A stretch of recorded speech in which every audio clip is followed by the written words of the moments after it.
Sri yang sedang dalam posisi nungging ditunggangi seekor harimau yang begitu besar menggeram menoleh ke arah Gogon. Gogon tak bisa berkata-kata. Dia hanya diam menatap melongo, tak percaya. Aing Arya Permana disancang. Aing tersuka, aing terido. Ritual aing, kasenangan aing diganggu ku sia. Sia geus ngalanggar pantangan. Akibatna si Sri ku aing rek dibawa. Ucap sosok yang merasuk itu.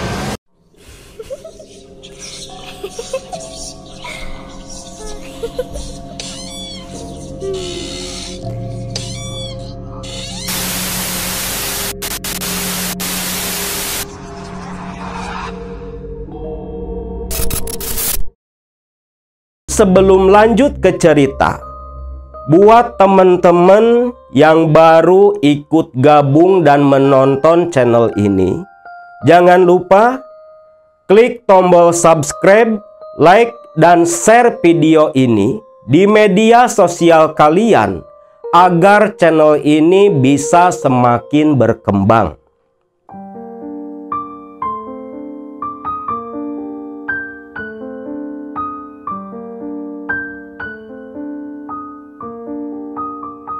Assalamualaikum warahmatullahi wabarakatuh. Beberapa hari yang lalu, Akang sempat menceritakan sebuah kisah tentang Sri yang mengikuti pesugihan di hutan Sancang, di mana waktu itu Sri berhasil melakukan ritual. Bahkan sampai Sri bersama Gogon suaminya hidup bergelimang harta. Usaha baksonya semakin maju. Karyawannya banyak yang merupakan para penjual bakso keliling. Di Jakarta, Sri dan Gogon sudah punya rumah sendiri di perumahan elit daerah Jakarta Timur. Bahkan di kampung pun, Gogon banyak membeli sawah, tanah, ladang, dan membangun sebuah rumah juga. Hasil melakukan pesugihan, memuja siluman harimau yang ternyata betul-betul mendatangkan kekayaan. Kisah kali ini adalah kelanjutan dari perjalanan Sri yang mengikuti pesugihan.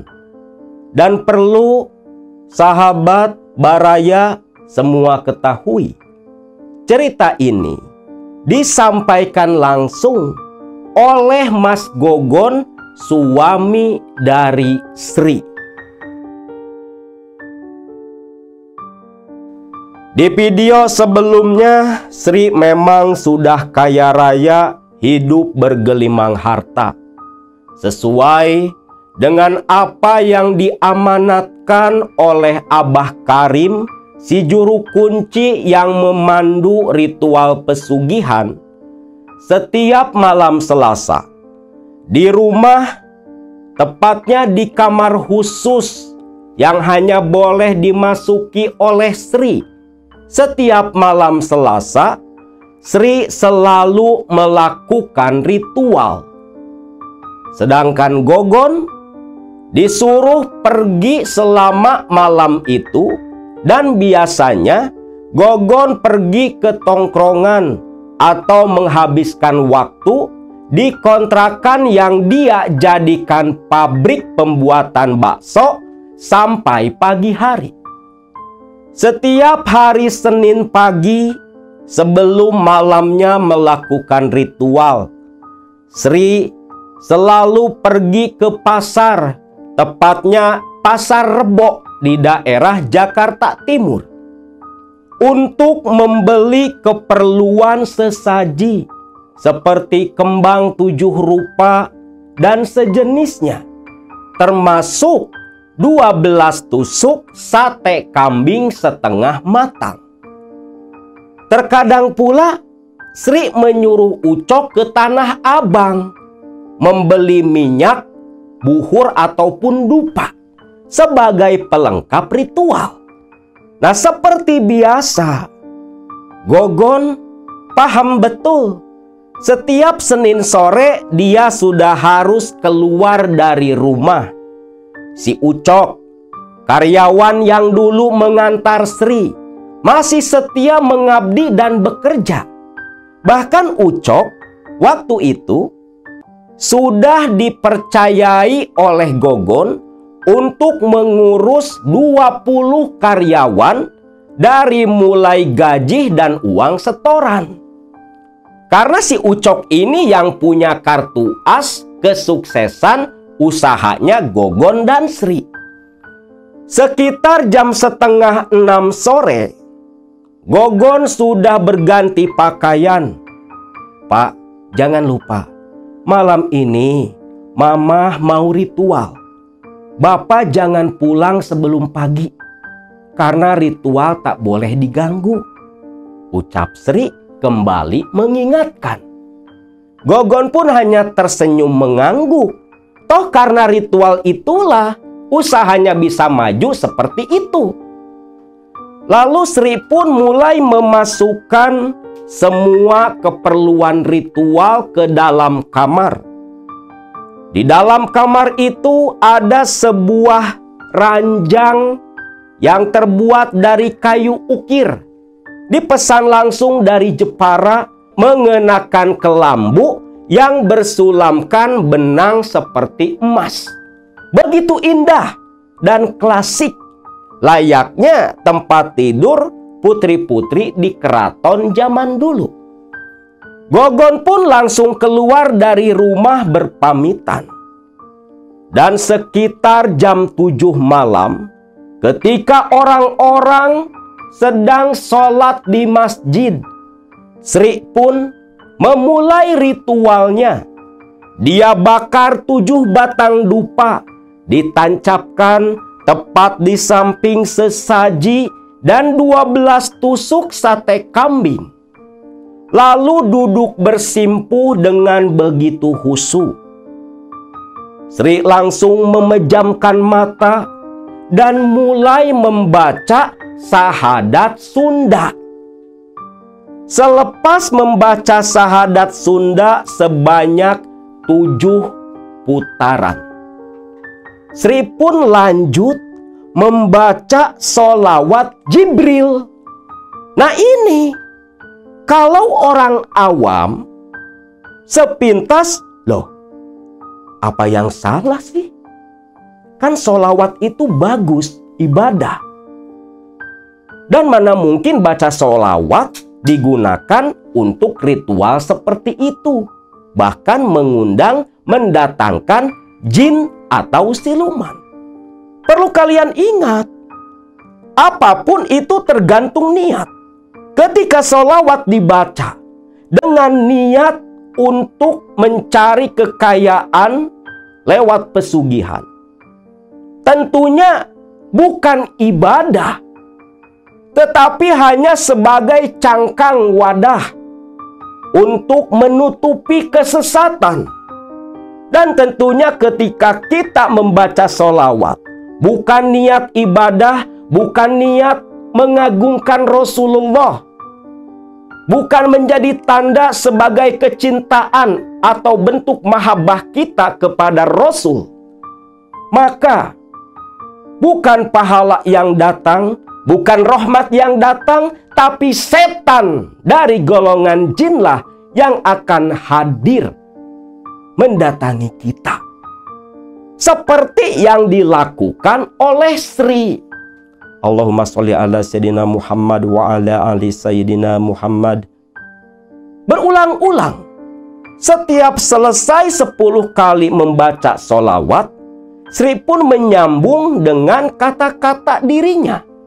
dengan kata-katanya sendiri, memanggil Raden Arya Permana dari Sancang Tujuh. Datanglah, hadirlah, penuhi panggilan kekasihmu. Lalu disambung lagi oleh sholawat Jibril.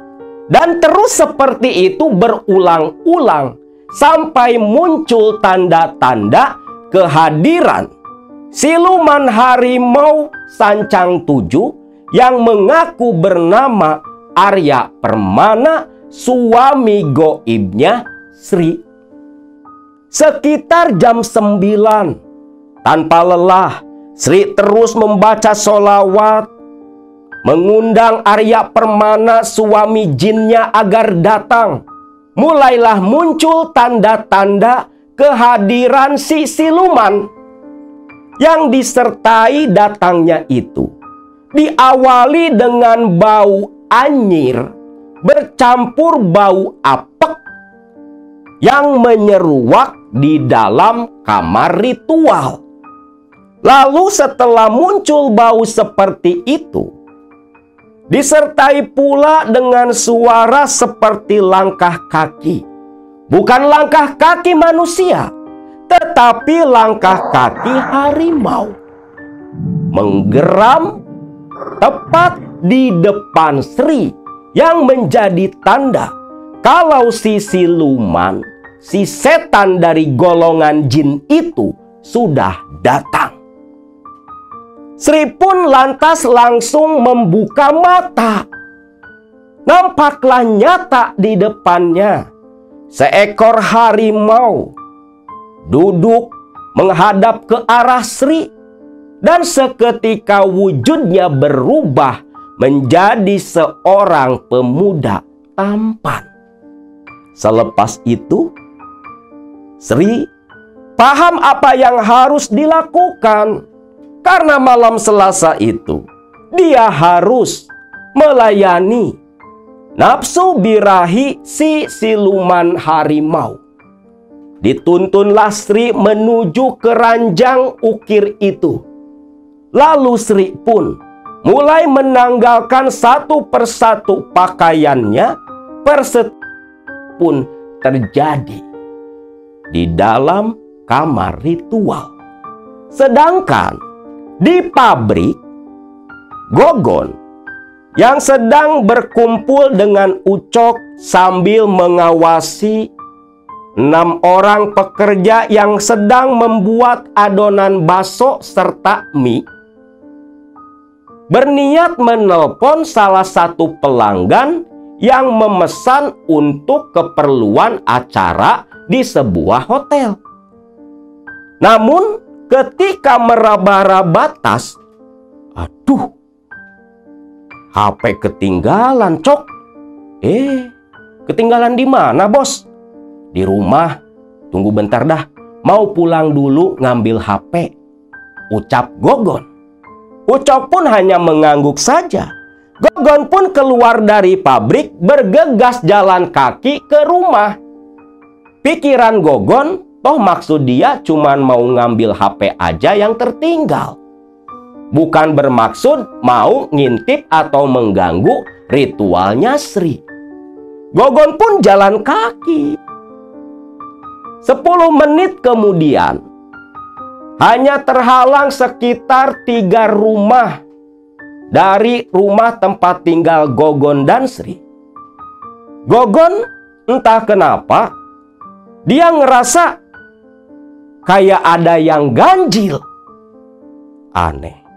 Padahal baru juga jam setengah 10. Tapi nih komplek kok udah pada sepi amat ya? Orang-orang pada kemana? Pikir Gogon. Biasanya rame jam segitu. Tapi Gogon ini tak mau banyak pikir lah.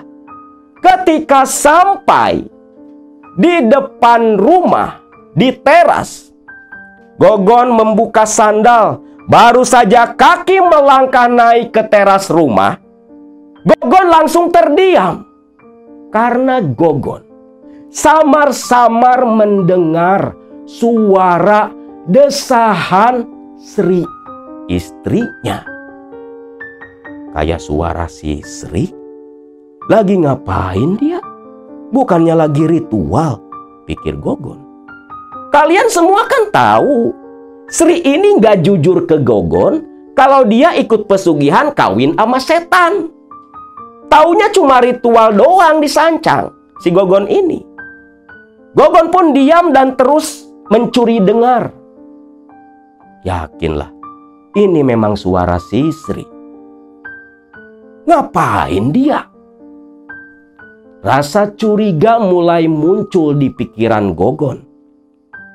Gogon pun berjalan ke samping rumah menuju ke dekat kamar ritual. Makin dekat ke arah kamar, makin nyata suara desahan Sri adalah desahan seseorang yang sedang melakukan hubungan badan. Di situ mulai panas hatinya Gogon. Emosi mulai terpancing. Semakin dekat ke kamar semakin nyata. Kurang ajar si Sri. Ternyata selama ini bilang ritual, malah selingkuh. Perempuan gak tahu malu, gak tahu diuntung. Gemas Gogon.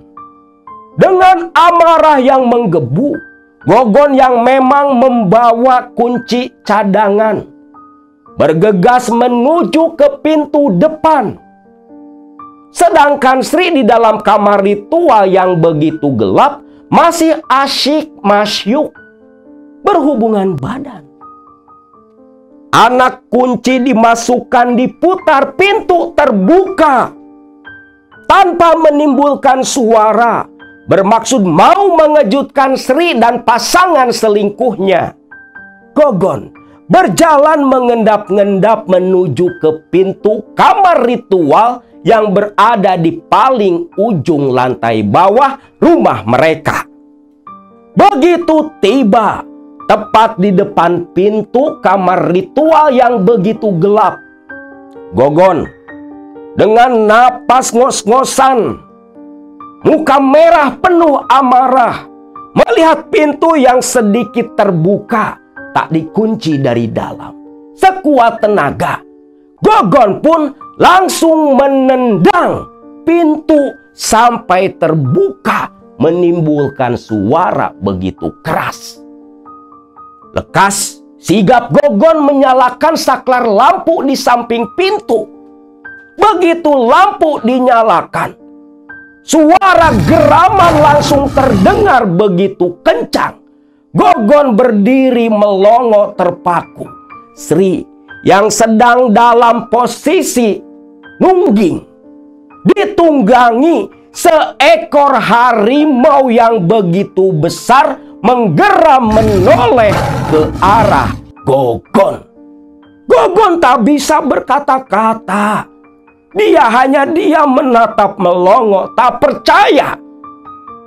Dan sekejap mata, harimau itu pun menghilang sirna, menyisakan suara geraman yang begitu kencang. Sedangkan Sri yang masih nungging di atas ranjang, tak berbusana sama sekali, terdiam seperti yang linglung. Namun sepersekian detik kemudian, Sri menoleh ke arah Gogon. Matanya begitu tajam melotot, menyeringai, membuka mulut, menggeram. Gogon pun terkesiap, loncat ketakutan ketika melihat taring tumbuh dari gigi Sri, istrinya. Sri seperti seekor binatang berwujud manusia, menggeram penuh amarah, lalu lompat ke arah Gogon layaknya seekor harimau menerkam mangsa. Namun ketika melompat, Gogon menghindar, Sri pun langsung jatuh dan seketika tak bergerak, pingsan tak sadarkan diri di depan Gogon yang masih pucat pasi ketakutan melihat kondisi Sri. Seolah lupa dengan apa yang barusan dia lihat, Gogon yang panik melihat Sri seperti itu, langsung jongkok dan membangunkan Sri. "Mah, Mama, bangun Mah, sadar, Mah." Gogon mengguncang-guncang tubuh Sri, namun Sri tak merespon sama sekali. Lalu, di tengah kepanikan itu, Gogon sadar Sri tak berbusana, mengambil baju dikenakan langsung ke tubuh istrinya, diangkat di pangku, diletakkan di atas ranjang. Gogon pun bergegas keluar, mencari-cari HP, lalu menelpon Ucok yang di pabrik untuk lekas datang. Gogon hanya panik mondar-mandir nunggu si Ucok. Tak lama si Ucok datang. "Assalamualaikum, bos.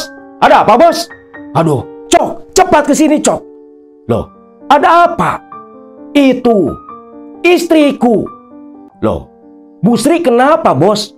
"Si Sri pingsan. Udah, sekarang kamu pergi temuin Mbah Loji." "Mbah Loji? Mbah Loji dukun, bos?" "Iya, siapa lagi? Cepat jemput Mbah Loji, bawa ke sini. Jangan pakai lama, bawa mobil saja," ucap Gogon. Ucok pun sigap ambil kunci mobil di atas meja, ke garasi, langsung meluncur menuju rumah Mbah Loji. Sedangkan Gogon, sekepergiannya Ucok, Gogon tetap berusaha menyadarkan Sri yang pingsan. Namun tetap saja tak ada respon sama sekali. Inisiatif ambil minyak angin, dibalurkan di dada, telapak tangan, telapak kaki, punggung diurut-urut. Namun tetap kondisi Sri seperti orang tertidur lelap. Selang 1 jam kemudian, mobil pun datang. Masuk ke garasi, Ucok dan Mbah Loji pun turun menyongsong masuk ke dalam rumah. Ada apa ini? Ada apa?" tanya Mbah Loji. "Mbah, tolong si Sri, Mbah. Si Sri pingsan, Mbah." "Pingsan? Pingsan kenapa?" "Alah, lihat aja dulu, Mbah. Nanti saya ceritakan," ucap Gogon yang begitu panik. Lalu Mbah Loji berjalan masuk menuju kamar. "Aduh, biung.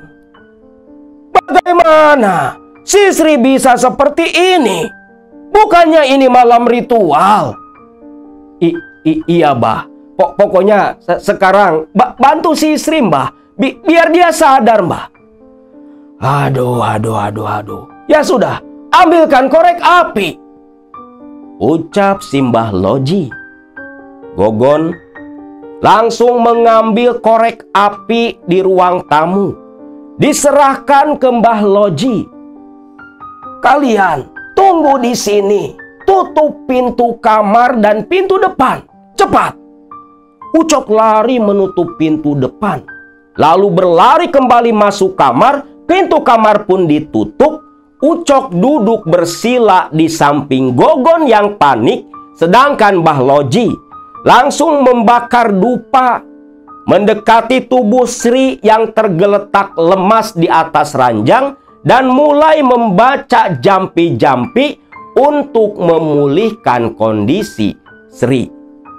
Namun, di tengah Mbah Loji yang berusaha menyadarkan Sri, sambil terus membaca jampi-jampi tiada henti, Gogon pun terus memperhatikan dengan raut wajah yang begitu cemas. Namun tiba-tiba Gogon pun loncat kaget, termasuk Mbah Loji yang langsung terdiam ketika Ucok yang tadi cuma duduk tiba-tiba saja menggeram, lalu bergerak layaknya seekor harimau. Menggeram, menatap melotot ke arah Loji dan Gogon. Siapa ini yang masuk? Siapa yang hadir? Sampurasun, ucap Mbah Loji. Ucok yang kerasukan mulai diam, tetapi matanya melotot tajam, tangannya seperti cakar, lalu duduk sambil terus menatap penuh amarah ke arah Gogon. "Sampurasun, ini siapa yang masuk?" Kurang ajar si Laing," ucap sosok yang merasuk ke tubuh Ucok menunjuk dan melotot ke arah si Gogon. "Aing Arya Permana ti Sancang. Aing teu suka, aing teu ridho. Ritual aing, kasenangan aing diganggu ku sia. Sia geus ngalanggar pantangan. Akibatna si Sri ku aing rek dibawa." Ucap sosok yang merasuk itu. Sosok yang merasuk ternyata Arya Permana, siluman harimau yang menjadi suami goibnya si Sri. Gogon yang tak paham hanya bingung. Karena kan dari awal si Gogon ini kan gak tahu apa-apa. Gak tahu kalau si Sri pesugihannya gituan sama setan. Mbah Loji seperti yang mulai paham. Tenang dulu. Maaf. Janganlah kau bawa si Sri ke sana. Kasihan dia. Apakah tak ada cara lain untuk membantu si Sri? Ini kan kesalahan pertama. Itu pun tak disengaja. Tolong, mohon pertimbangan, ucap Mbah Loji memohon-mohon ke sosok yang merasuk ke tubuh Ucok. Sedangkan Gogon hanya diam bingung. Arya Permana siapa? Kenapa? Hubungannya apa? Diganggu apa? Dia masih belum ngeh si Gogon nih. Masih belum sadar. Pandangan Gogon hanya tertuju ke badan Sri yang terkulai lemah. "Tak bisa. Si Sri kudu dibawa. Kecuali lamun daek ngorbankeun anakna." Si Arya Permana siluman ini gak bisa memaafkan. Kecuali kalau diganti oleh anak si Sri yang waktu itu lagi liburan di kampung. Yang berarti apa? Si siluman harimau ini minta tumbal. Namun si Mbah Loji tetap berusaha bernegosiasi. Nah, di sini manusia negosiasi sama jin. Adu harga gitu. Sampai akhirnya diputuskanlah, karena memang itu tak sengaja dilakukan oleh Gogon, si siluman harimau Arya Permana meminta ganti untuk disembelihkan seekor sapi. Dan selepas itu Mbah Loji pun mengeluarkan sosok Arya Permana yang merasuk ke tubuh Ucok. Dan seketika Ucok tersadar dengan tubuh yang terasa begitu lemas. Tak ingat apa-apa. Hanya ingat kegelapan dalam pandangan. Dan tak lama kemudian Mbah Loji mengambil segelas air, diminum, dikumur-kumur, lalu disemburkan ke sekujur tubuh Sri. "Waras, waras!" ucap Mbah Loji. Seketika Sri pun mulai membuka mata, mengerang lemah. Namun sorot matanya seperti orang linglung. Mah, kamu gak kenapa-napa, Mah? Tanya Gogon. "Gon, kamu tenang saja. Biarkan dulu istrimu. Kondisinya masih lemah. Nanti pun akan pulih seperti sedia kala."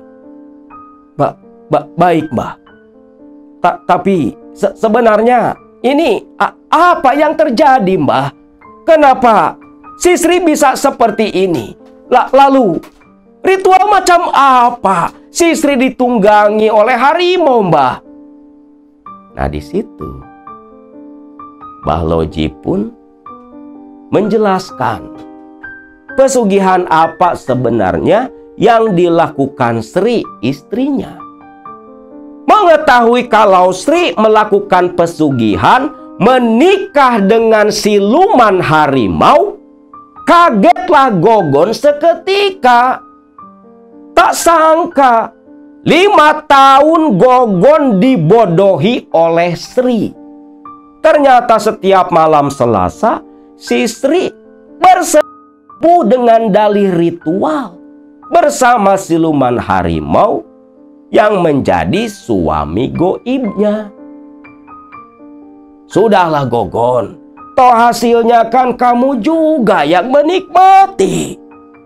Tapi seperti yang kau dengar tadi, si siluman harimau itu sebagai ganti mengembalikan nyawa Sri ke tubuhnya, dia meminta ganti seekor sapi untuk disembelih. Baik, Mbah. Jangankan seekor, Mbah. Mau 3, mau 10 pun saya jabanin, Mbah. Yang penting si Sri selamat. Kapan, Mbah? Kapan sapi itu harus disembelih, Mbah? Mbah Loji pun terdiam, memejamkan mata, seolah berpikir seperti orang menerawang. Lalu Mbah Loji berkata, 3 hari lagi, 3 hari lagi, malam Jumat nanti, sore, sapi itu disembelih di pekarangan rumahmu. Dagingnya bagikan saja kepada para tetangga atau orang-orang di pabrik bakso. Itu saja. Nanti hari Kamis, jemputlah Mbah ke rumah. Sekarang, antarkan pulang Mbah balik. Masalah si Sri, kondisinya akan terus seperti ini, seperti orang lumpuh. Tapi nanti, selepas menyembelih sapi, si Sri akan pulih seperti sedia kala. Gogon pun hanya mengangguk paham. Lantas, karena Ucok kondisinya masih lemah, Gogonlah yang mengantarkan Mbah Loji pulang ke rumah. Malam itu pun, Gogon dan Ucok bergadang menunggui Sri yang masih belum pulih kondisinya. Dan esok paginya, Gogon memerintahkan Ucok untuk mencari seekor sapi yang akan disembelih hari Kamis nanti. Singkat cerita, Kamis pagi-pagi sapi yang dibeli oleh Ucok pun datang. Diikat di pagar besi halaman rumah Gogon.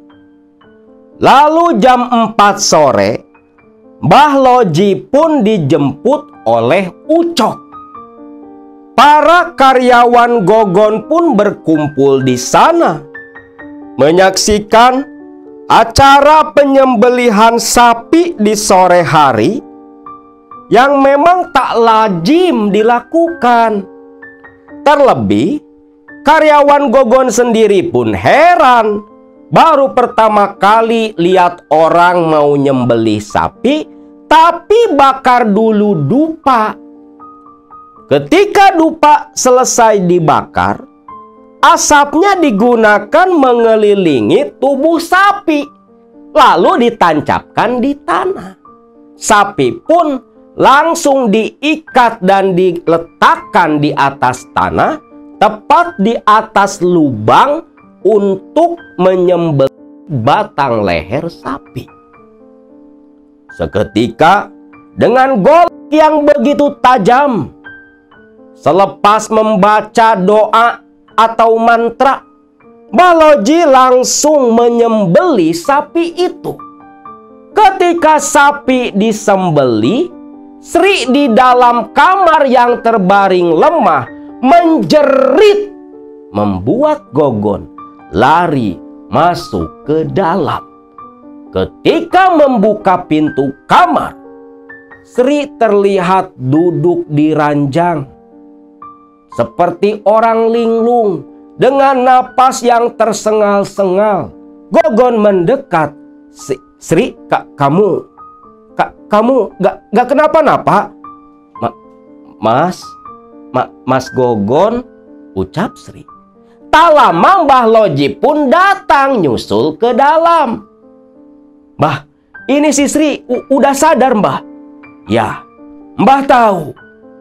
Ambilkan air putih. Cok, ambilin air, Cok. Ucok lari ke dapur. Ini, bos. Dikasih langsung tuh ke Mbah Loji. Mbah Loji langsung jampi-jampi. Wah, diludahin tuh air. Lalu disuruh diminumkan ke Sri. Ucok hanya bergidik jijik. Ludah aki-aki. Apa, Cok? Enggak, Mbah. Ampun, Mbah, ucap Ucok. Sedangkan Gogon tak memperdulikan drama pendek itu. Dia langsung meminumkan air ludah Mbah Loji ke mulut istrinya Sri yang diminum begitu rakus. Selepas itu, Sri pun disuruh kembali berbaring istirahat. Sedangkan Mbah Loji mengajak Gogon berbicara di ruang tamu. Ucok kembali keluar mengurus sapi yang sudah disembelih dengan karyawan yang lain. Selepas itu daging sapi pun dibagikan. Panjang lebar, Mbah Loji bercerita kepada Gogon tentang pesugihan yang didalami dan dijalani oleh Sri. Lantas, apa pesugihan ini masih berlanjut, Mbah? Apa terputus gara-gara kejadian waktu itu? Masih lanjut. Pasti masih lanjut. Karena kan kita sudah memenuhi keinginan mereka. Kamu jangan khawatir. Nah, ini nih. Kalau orang sudah tertutup hatinya, bukannya senang pesugihan putus, malah takut. Ya itulah orang-orang yang sudah tersesat, dikendalikan iblis, mengabdi kepada iblis, lebih senang memakan uang haram dari setan daripada hasil kerja sendiri. Lalu jam 7 malam, ketika para karyawan sudah selesai membagikan daging sapi, Ucok mengantar pulang Mbah Loji. Selepas itu, Gogon pun mulai tenang karena yakin masalah sudah selesai. Selepas penyembelihan sapi, memang tak ada hal aneh yang terjadi. Gogon menganggap semua berjalan normal kembali. Hanya saja ada yang berbeda dengan Sri. Tapi Gogon ingat, Sri masih dalam masa pemulihan, belum pulih total. Jadi si Sri selepas tersadar waktu itu, dia bertingkah seperti orang linglung, menyendiri di dalam kamar, keluar hanya untuk makan dan buang air besar, tak mau mandi, melamun sendiri, diajak bicara, banyak diamnya. Tapi Gogon tidak terlalu memperdulikan, karena tahu betul nanti pun si Sri pulih sendiri. Namun siapa sangka 1 minggu pasca penyembelihan sapi, kondisi Sri masih belum juga membaik. Masih tetap seperti orang linglung dan sering melamun dengan pandangan mata yang begitu kosong. Mulailah muncul masalah di usaha bakso milik Gogon. Waktu itu, pagi-pagi seperti biasa, Gogon menuju ke pabrik. 14 pedagang bakso keliling sudah datang mengambil bakso dan mie dari pabrik. Gogon pun mencatat apa saja yang dibawa oleh para pedagangnya. Lalu para pedagang pun mulai berjualan keliling. Nah, sekitar jam 2 siang, memang biasanya 1-2 pedagang udah pada pulang. Dan Gogon seperti biasa duduk di teras bersama Ucok, menunggu para pedagang pulang ngasih duit setoran. Saat itu, salah satu pedagang, Ahmad, datang mendorong gerobak bakso. Namun aneh, wajah Ahmad terlihat begitu lesu, bahkan cemberut. Bos, itu si Ahmad kenapa, bos? Gak biasanya pulang jualan cemberut kayak gitu. Lesu banget dia. Roda bakso disimpan di depan halaman. Ahmad masuk ke dalam berjalan. Bos, gimana sih, bos? Loh. Ada apa, Mad? Datang marah-marah kayak gitu. Duduk dulu atuh. Ahmad pun nurut. Duduk langsung di situ. Si Ucok heran. Mad, kok baksonya kayak masih utuh, Mad? Ya pasti utuh lah, Kang Ucok. Siapa yang mau beli bakso bau bangke kayak gitu? Yang bener atuh bikin bakso. Malu saya sama pelanggan. Bentar, Mad. Bau busuk gimana? Bos lihat sendiri dah.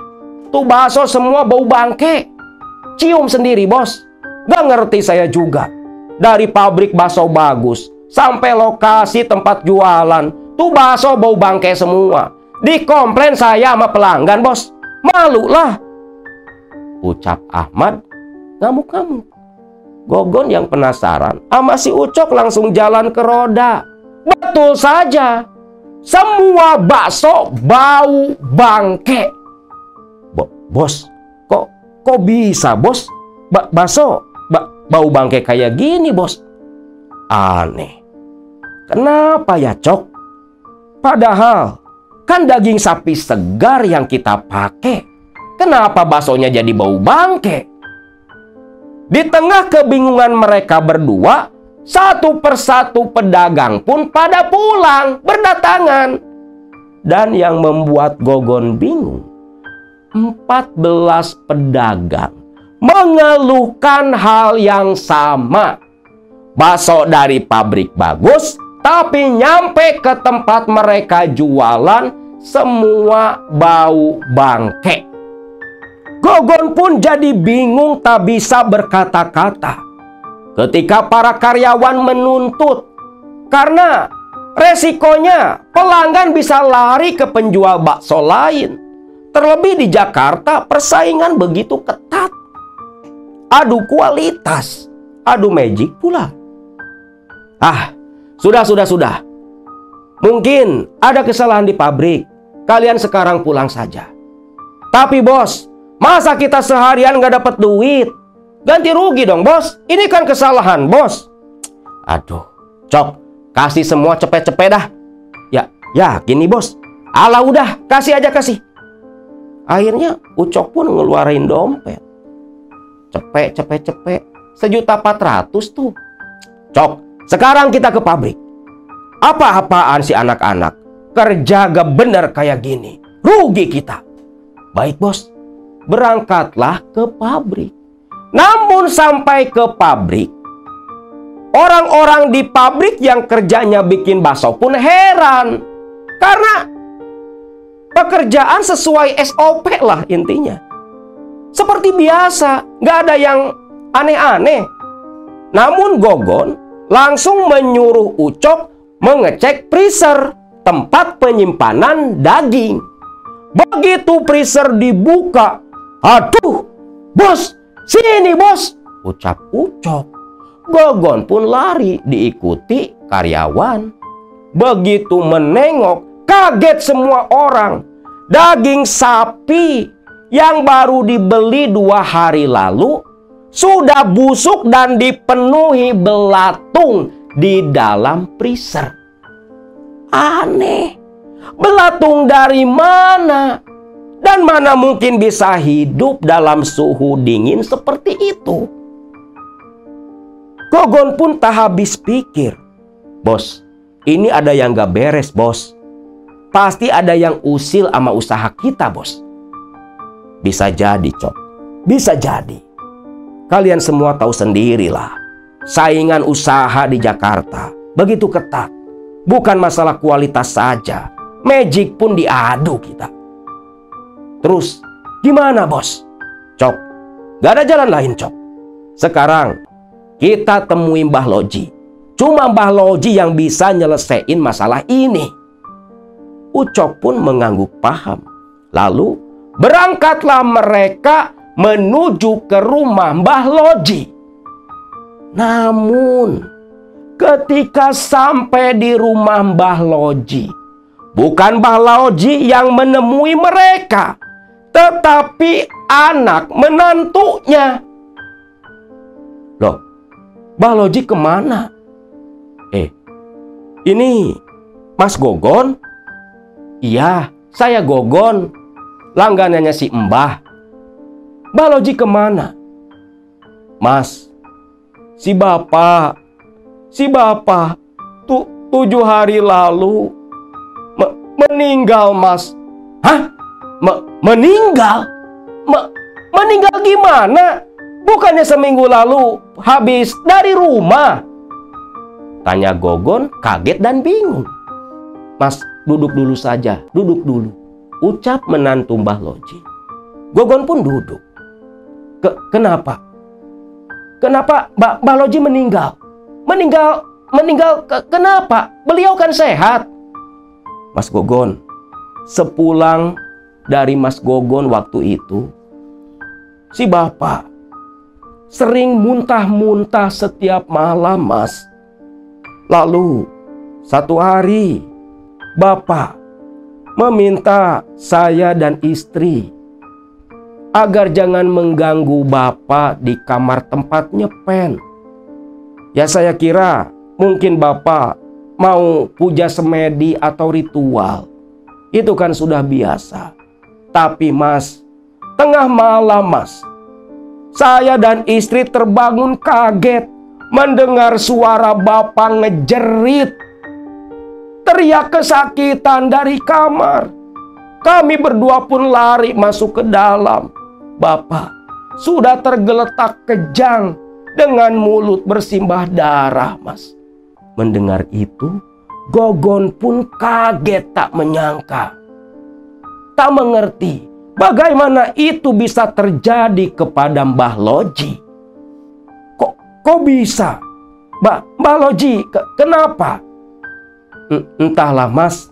Tapi yang jelas, di detik-detik Bapak sakaratul maut, sambil terus mengeluarkan darah dari bibir, saya cuma dengar satu kata, Mas. Apa? Apa ya yang diucapkan Mbah Loji? Bapak cuman bilang satu nama, Sancang. Langsung kaget, pucat pasi Gogon dibuatnya. Ucok pun terkesiap. Pahamlah mereka, kematian Mbah Loji pasti ada hubungannya dengan masalah Sri. Yakinlah Gogon dalam hati, sepertinya Mbah Loji yang diambil oleh si Arya Permana siluman harimau itu sebagai pengganti anak Gogon dan Sri. Ternyata sapi hanya dalih saja. Apa boleh buat? Untungnya anak menantu Mbah Loji nggak tahu. Lantas Gogon pun sebagai ungkapan bela sungkawa memberikan segepok uang kepada anak menantu si Mbah Loji, dukun yang bertahun-tahun menopang usaha Gogon dan Sri. Selepas itu, Gogon dan Ucok pun kembali pulang dan mereka bingung harus minta tolong siapa untuk masalah bakso yang menjadi busuk seperti itu. Esoknya produksi berjalan seperti biasa. Bakso dibuat dengan daging yang baru dibeli dari tempat jagal sapi. Para pedagang pagi-paginya kembali jualan. Namun masih si Ahmad nih. Si Ahmad yang jualan masih di daerah Pasar Rebo. Waktu itu sampai tempat dia ngetem sekitar jam 8. 3 orang pembeli pun datang. "Pak, baksonya 3 pak." "Campur." "Campur pak." Langsung Ahmad pun bikin bakso. Bakso selesai dibuat, dihidangkan. Namun ketika Ahmad duduk sambil ngerokok menunggu pelanggan selesai makan, tiba-tiba si pelanggan teriak, Pak, jualan yang bener dong. Masa bakso isi belatung?" "Hah? Belatung? Tuh, lihat sendiri. Kurang ajar nih tukang bakso," ucap si pembeli. Gogon yang kaget pun mendekat. Betul saja.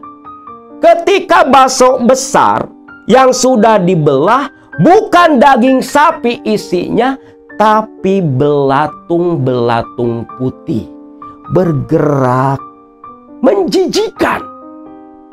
Dan ketika semua bakso yang masih di roda coba dibuka oleh Ahmad, betullah bukan daging sapi isi dalam bakso, tetapi isinya adalah belatung segar. Gemparlah sekitaran situ. Ahmad pun tak mau menanggung malu, buru-buru beresin lapak, roda bakso didorong, pulang kembali ke rumah Gogon. Begitu Ahmad sampai ke rumah, ternyata udah ada 3 pedagang yang pulang lebih dulu.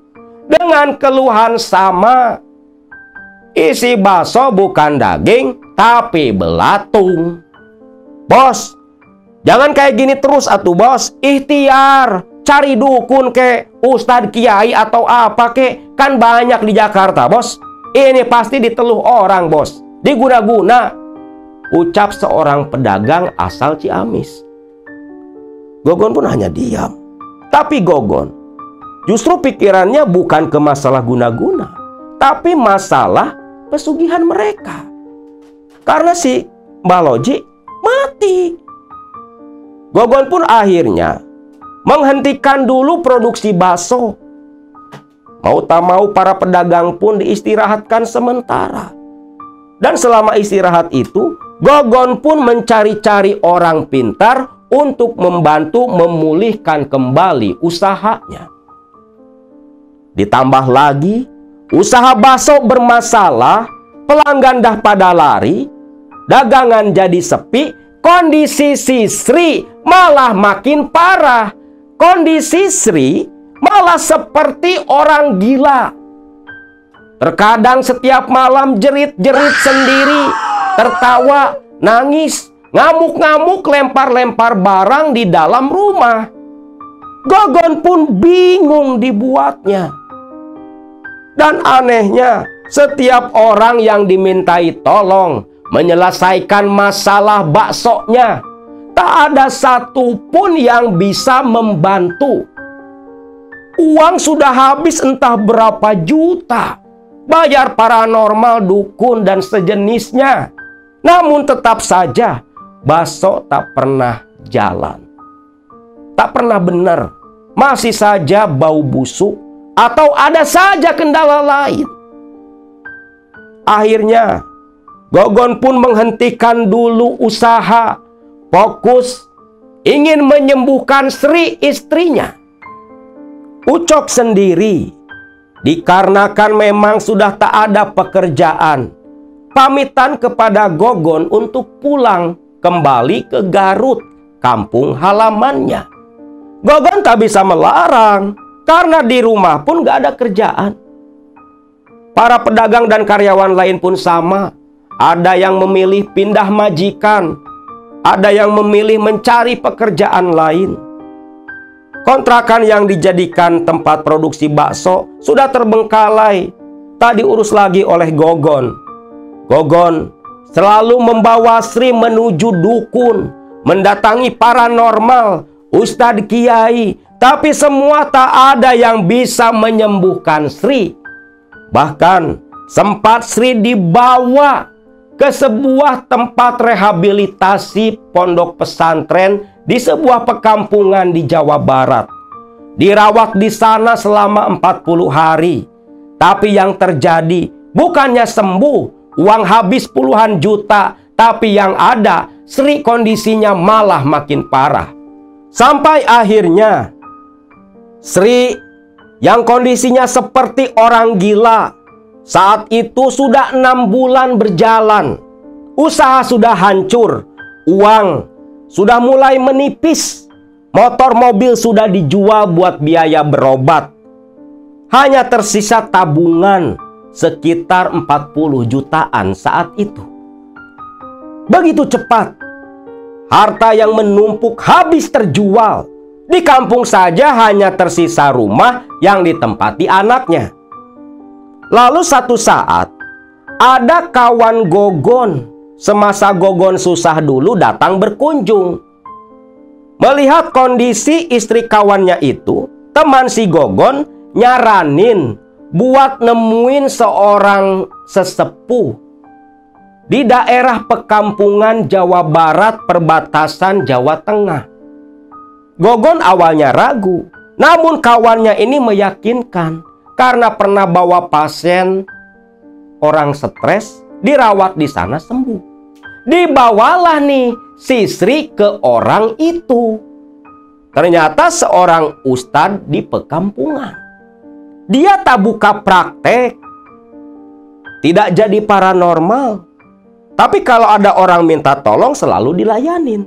Nah, Sri pun dibawa ke sana. Lalu si ustadz yang bernama Susanto menyarankan Gogon untuk tinggal di sana selama 1 bulan untuk membantu merawat Sri. Sri pun dirawat di sana. Setiap malam diruqyah oleh Susanto. Tengah malam dimandikan, dibantu Gogon suaminya.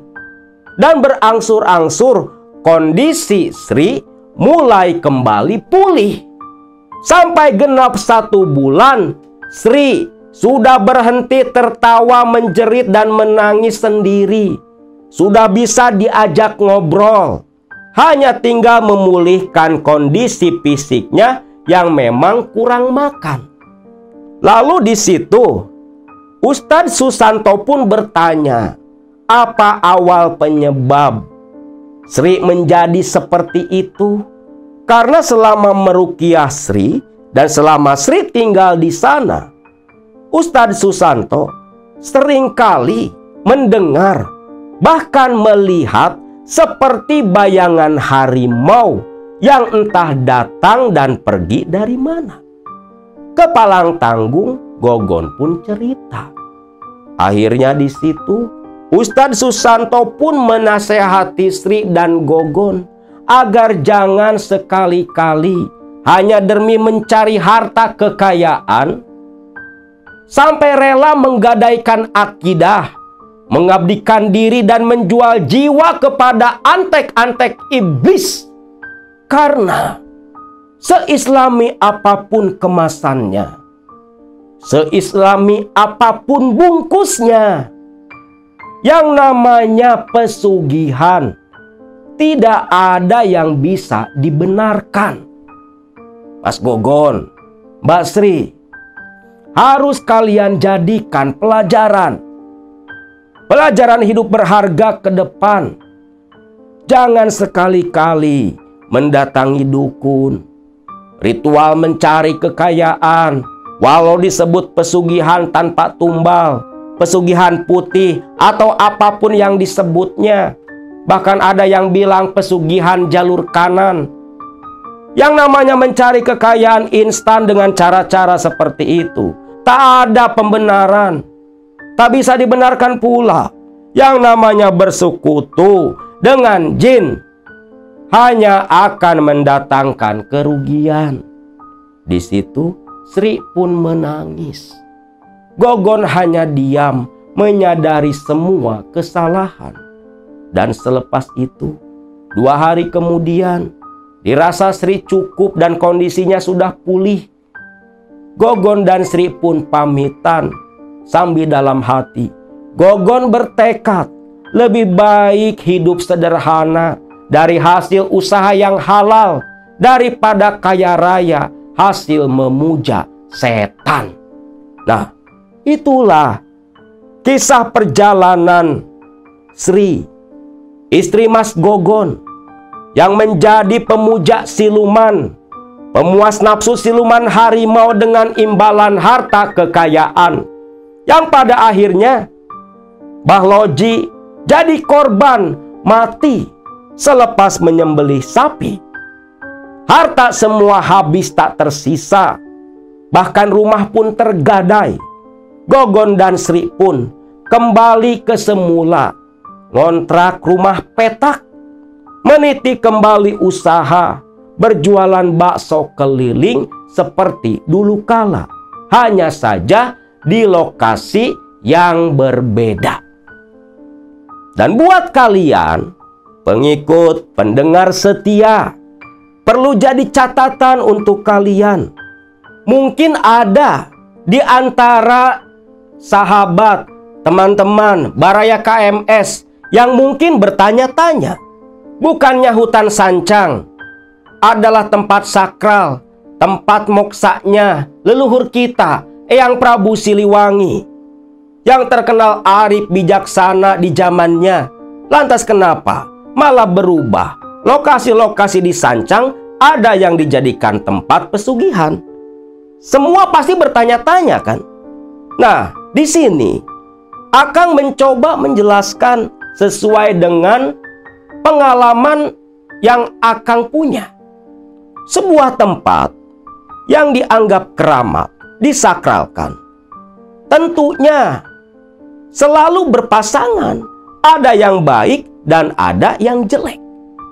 Nah, tempat-tempat yang dianggap sakral ini biasanya dimanfaatkan oleh jin-jin kafir, menggoda manusia anak cucu Adam, hadir ke dalam mimpi seorang yang dianggap sesepuh berpengaruh daerah situ, daerah setempat, memberikan khobar, mewujudkan diri sebagai sosok yang dihormati seperti sosok Eyang Prabu, mengabarkan kepada orang yang didatangi itu, kalau ingin kaya raya, datanglah ke tempat ini, ritual, nanti akan kami berikan harta. Dan hampir semua tempat keramat, bahkan tempat yang bukan keramat tadinya, itu prosesnya seperti itu. Yang tadinya bukan tempat apa-apa, jadi tempat pesugihan. Jadi jangan sampai kalian mengartikan kalau Eyang Prabu Siliwangi lah yang memberikan pesugihan di Sancang. Akang tegaskan bukan. Tapi itu adalah jelmaan jin-jin kafir yang menyamarkan diri sebagai Eyang Prabu atau sosok yang kita hormati di masa lalu untuk menyesatkan anak cucu Adam.